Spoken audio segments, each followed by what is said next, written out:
Soy Guido Vitone desde los antiguos Provincia de Santa Cruz.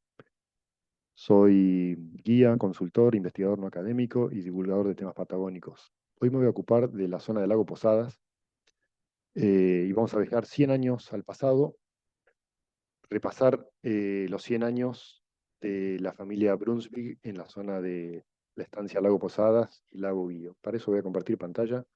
El disparador de esta charla es este libro que estoy mostrando, que tuvo varias ediciones a partir del año 1995 en español. Es un libro que tiene a su vez una historia interesante, la historia del libro, además de la historia de la familia. Por cumplirse los 100 años, ahora en diciembre de 1923, de haber estado esta familia en Lago Posadas, tenía pendiente una charla para repasar temas históricos de ese lugar y ese momento. Bueno, como queda reflejado en las cartas que cuentan cómo estaba pasando esta familia la Navidad en Lago Posadas en el año 1923. Fíjense en la imagen, tenemos a esta señora, Ela, con sus tres hijas en la puerta de la estancia de Lago Posadas. La mayor de sus hijas fue la que recopilaría décadas después las cartas junto con otros relatos para publicar este libro. Lo recomiendo como uno de los libros más interesantes de este periodo de la Patagonia. Pero es un libro que tiene otro interés, además de la cuestión histórica, la cuestión de las familias, de la inmigración, de criar hijos en la Patagonia y demás. Pero bueno, fíjense que ahí tenemos la casa de la estancia Lago Posadas, que yo visito frecuentemente desde el año 1997 y que pude replicar en fotos como esta que se ve acá hace algunos años, con permiso de los propietarios, porque esto está en una propiedad privada actualmente.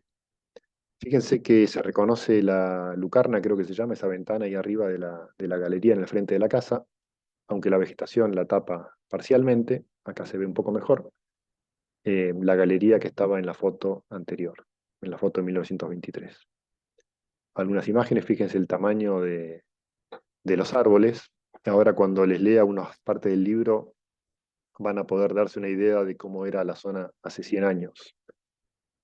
Así que acá tenemos una imagen de ese momento y voy a pasar a leer ahora sí del libro que tengo acá frente a mí. Continuando con la carta, dice, aquí sí que se está bien. Hay un precioso jardín, cercado por sauces y álamos para protegerlo del viento.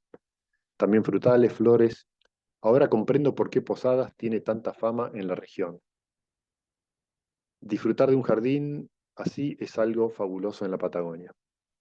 Bueno, esa fue como introducción a los alrededores de la casa. Ahora vamos a leer en un momento más algunas descripciones de la casa en sí. Fíjense que acá también pude replicar lo que sería el lateral de la casa. La galería queda del lado derecho de la foto y también se ve una lucarna en la parte posterior de la casa. Sigo con estas imágenes, ahí está el otro lateral, y dice, en medio del jardín se encuentra la casa grande, como en Europa, bien construida, paredes empapeladas, piso de madera. O sea, acá me parece bastante curioso haber encontrado la misma puerta que se ve en esta imagen de hace 100 años. Dice también en un momento que está sorprendida la señora con que las puertas cierran bien, las ventanas tienen repisas y demás. Como si esto fuera poco, un verdadero cuarto de baño, con una bañadera enlosada blanca como la nieve. En definitiva, un lujo para la época. Hay otras descripciones adicionales que no voy a incluir acá, pero les recomiendo una vez más que accedan a ese libro porque realmente no tiene desperdicio. Bueno, pero ¿por qué estaba esta señora acá en diciembre de 1923? Bueno, resulta que su marido, Hermann Brunswick, había llegado a Patagonia de Alemania en 1919. También es una persona que escribió a lo largo de su vida y publicó varios artículos. Le tocó, por ejemplo, presenciar algunos episodios de las huelgas rurales de 1921, cuando estaba justamente en la estancia Anita, al sur de Calafate. La cuestión es que para el año 1922, buscando trabajo, tiene una entrevista con los responsables de la estancia Hobbs y Cia, que habían fundado una estancia muy importante en la zona de Lago Posadas, pero que tenía la mayor parte de los campos en Chile, conformando un grupo de estancias de nada menos que 750.000 hectáreas. Interesado en esta posibilidad que se le presentaba, Hermann Brunswick viaja a la zona, llega a Lago Posadas por San Julián y cruza Chile y se larga a explorar el río Báquer para ver las posibilidades de desarrollo que tenía esta estancia. Yo me ocupé en una presentación el año pasado justamente de los 100 años de la exploración de Hermann Brunswick en el río Báquer o Baker, como se ve ahí en la imagen. Eso lo pueden ver en otro de mis videos. La cuestión es que Brunswick presenta un informe que es muy bien ponderado por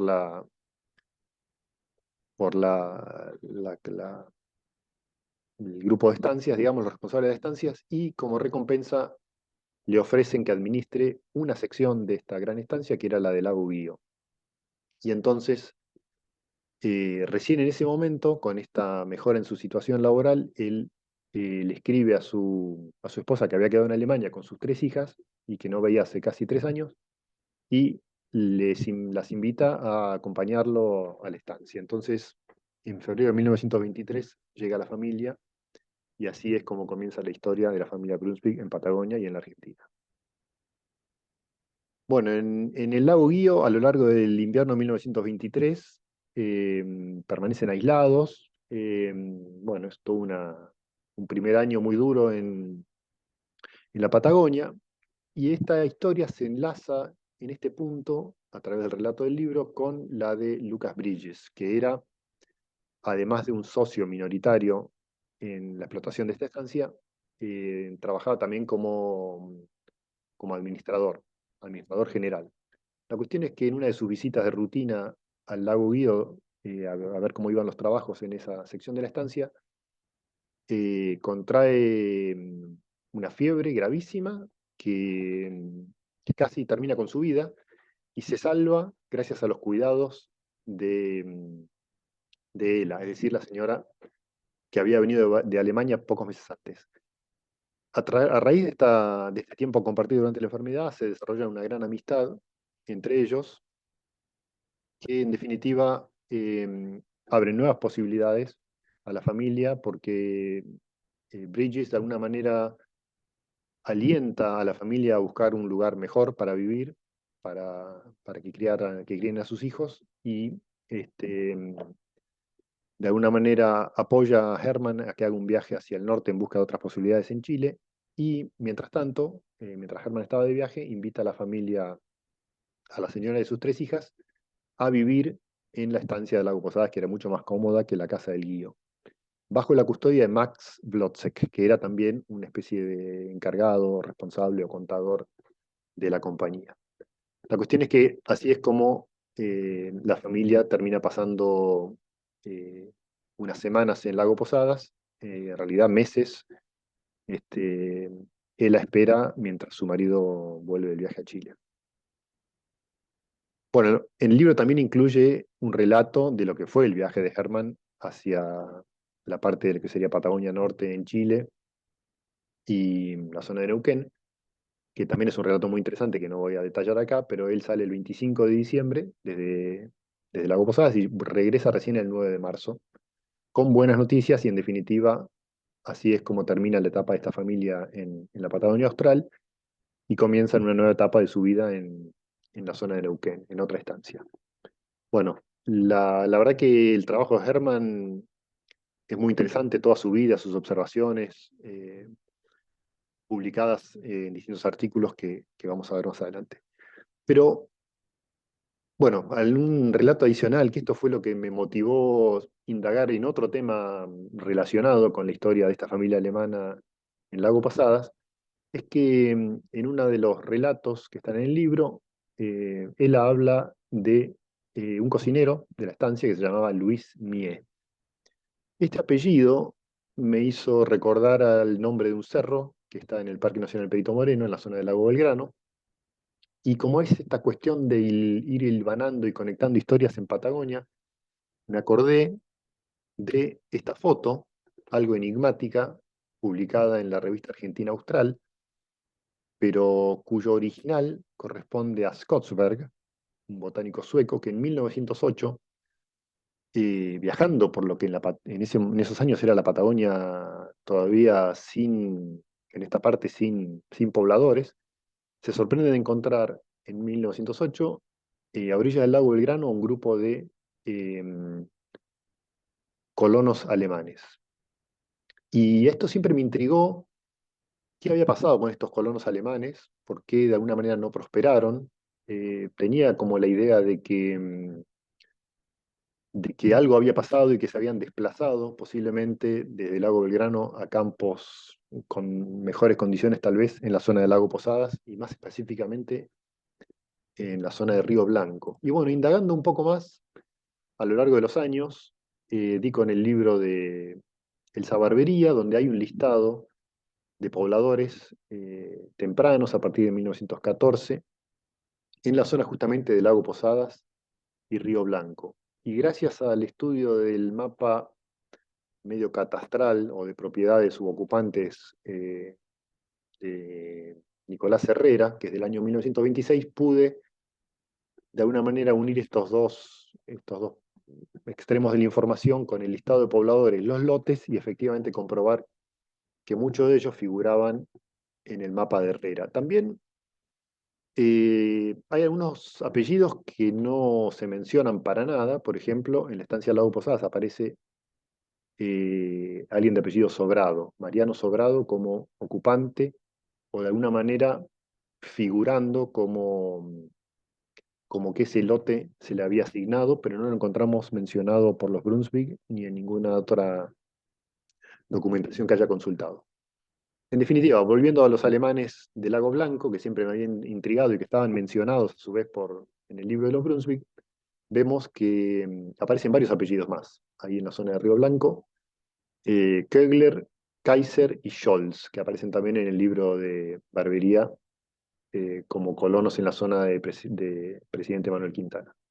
Y además, en los mapas, esto es algo que me llamó la atención hace muchos años, figuraba una pampa de los alemanes que se corresponde también con ese lugar. Bueno, la verdad que sigo indagando, mirando, tratando de entender el mapa que está incorporado en el libro de Elsa Barbería, y encuentro un material de reciente publicación, eh, cuyos autores son Acuña Lugo, Espinosa y Navarro, donde efectivamente también confirman lo que decía Barbería y aparecen acá estos apellidos, que son solo algunos, pero tal vez los más destacados. Aparecen otra vez los hermanos Kogler, Dreitzler, Kaiser y Carlos Schloss. Bueno, gracias a este tema que seguí consultando con gente que estudió el tema, encuentro el blog y entro en comunicación con Carlos Nuevo Freire, un gran referente en temas de historia patagónica y de Patagonia en general, muy conocedor, un gran recopilador de información.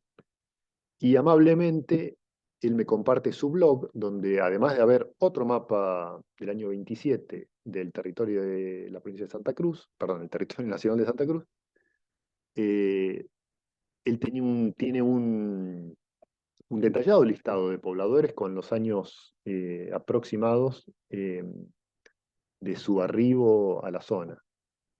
Y bueno, esto es un resumen. Yo solamente tomé los apellidos alemanes que vi y más otros nombres que me parecieron significativos para esta historia.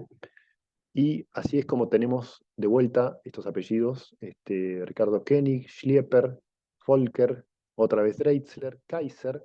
Y además, eh, acá aparece una mención de la Sociedad Germano-Argentina, que era la que nucleaba a estos alemanes.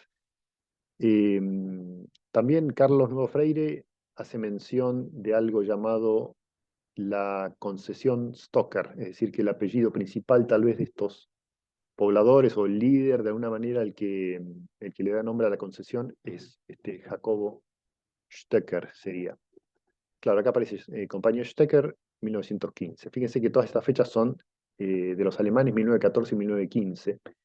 Y tenemos, por otro lado, la Sociedad de Estancias, Posadas y Guío de Hobbes y compañía del año 1913. Bueno, interesantísimo. Entonces tenemos ahora algunos elementos más para entender cómo fue el poblamiento del lago Posadas. porque muchos de los pobladores o descendientes de los pobladores actuales eh, llegaron algunos años después, en la década del 20. A partir de la década del 20 aparecen apellidos que mayormente españoles, que son los que tienen descendientes en la zona. Sin embargo, los alemanes eh, prácticamente no son apellidos reconocidos en la zona, con dos excepciones, por lo menos importantes, y acá vamos a un tema muy interesante, porque conectando estos apellidos alemanes, yo me acuerdo de Walter Drexler, a quien conocí, y con el quien tuve oportunidad de conversar y conocer un poco la historia de su familia, que aparece reflejada también en este excelente libro de Marta Caorsi y me tapa el nombre, esta chica de apellido Casiraghi, a quienes también conocí cuando estaban haciendo este libro allá por el año 2000, y que dan a conocer una serie de entrevistas a pobladores muy interesantes porque nos permiten entender cómo fue la llegada de estos eh, inmigrantes a este sector de la Patagonia. Pero además, de vuelta agradecido a Carlos Nuevo Freire, que desentierra también de su archivo personal una nota publicada en la Opinión Austral en el año 2000, que es nada menos que otra entrevista a otro de los descendientes del Dreisler original que vino con este grupo de la concesión Stocker, y como queda detallado en este artículo muy interesante. Es un artículo de Pablo Becher, una persona de Río Gallegos, tengo entendido, que ha hecho también un excelente trabajo de recopilación histórica de las familias de Santa Cruz. Y en definitiva, este artículo termina de encajar como una pieza en este gran rompecabezas de cómo fue que estos alemanes, con Drexler como uno de ellos, llegan a la zona. También, bueno, no me adelanto, pero eh, la historia de esta colonización alemana es en definitiva fracasada, y si bien unos pocos quedan en la zona, es una incógnita para mí ver qué pasó con todo lo demás. Hay un dato adicional que encontré también anecdótico, y es en el libro de Delfín Tejedor, que recopila la historia fundamentalmente de Perito Moreno, donde entrevista a uno de los primeros pobladores de la zona, que es José María Segovia. Yo conocí también a algunos de sus descendientes.